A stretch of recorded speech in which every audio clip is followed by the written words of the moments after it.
नमस्कार, मी शामराव मोकाशी, अध्यक्ष राजाराम बापू पाटील रिक्षा संघटना. आणि आजचा आपला जो व्हिडिओ आहे तो वाहन मोडीत काढण्याच्या कायद्याबाबत आहे. केंद्र सरकारनं अधिसूचना काढलेली, राज्यानं अधिसूचना काढलेली आहे. हे कसेही वाहनं अधिकारी तोडतील म्हणून आम्ही घरोघरी अटकाव केलेला आहे. आणि शासनाला एक प्रस्तावना ही सुद्धा आता विचाराधीन आलेली आहे. आम्ही शासनाकडे स्पष्ट म्हणजे मागणी केली होती, गोरगरिबांची वाहनं कशीही तुम्ही तोडू नका.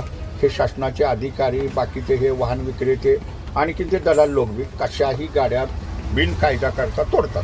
आता जी सार्वजनिक वाहतूक व्यवस्थेतली वाहनं आहेत ती 15 वर्ष पूर्ण होतात ती मोडीतच निघणार आहेत.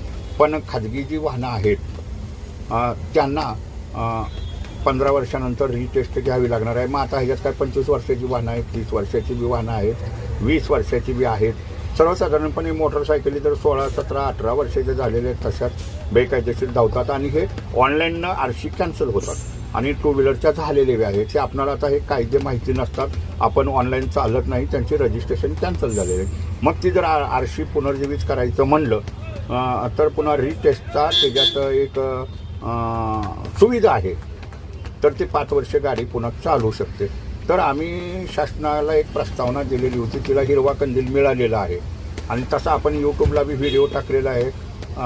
मोकाशी शामराव महादेव मोकाशी ह्या फेसबुकला बी एक आपण व्हिडिओ टाकलेला आहे की आता वाहनं ही लवकर तुटणार आहेत, अंमलबजावणी चालू होईल. तर शासनानं एक आबाई योजनेच्या अंतर्गत त्या सर्रास गाड्यांना एक वेळ संधी द्या की रिटेस्ट करण्याची. मग ती गाडी किती बी वर्षाची असून द्या, 20 वर्षाची असून द्या, 15 वर्षाची असून द्या, पण मुंबई महानगर क्षेत्रातील रिक्षा टॅक्सी ह्याच्यातनं वगळली जाणार आहे. म्हणजे तुमच्या एस टी बस वगळल्या जाणार आहेत, तुमच्या महापालिकांच्या जेवढ्या बस आहेत त्या वगळल्या जाणार आहेत, त्यांना हा कायदा लागू होणार नाही. पण सर्वसाधारणपणे मोटरसायकल वगैरे जी वाहनं आहेत आणि राज्यभरातील रिक्षा टॅक्सी आहेत त्यांच्यासाठी मात्र रिटेस्ट एक वेळ द्या. मग ती 18 वर्षाची रिक्षा असून द्या, त्याला एक वेळ 5 वर्षाची संधी द्या आणि मग त्याची गाडी तोडा. मग आता ह्याची शासनाला एक तारीख पकडावी लागणार आहे.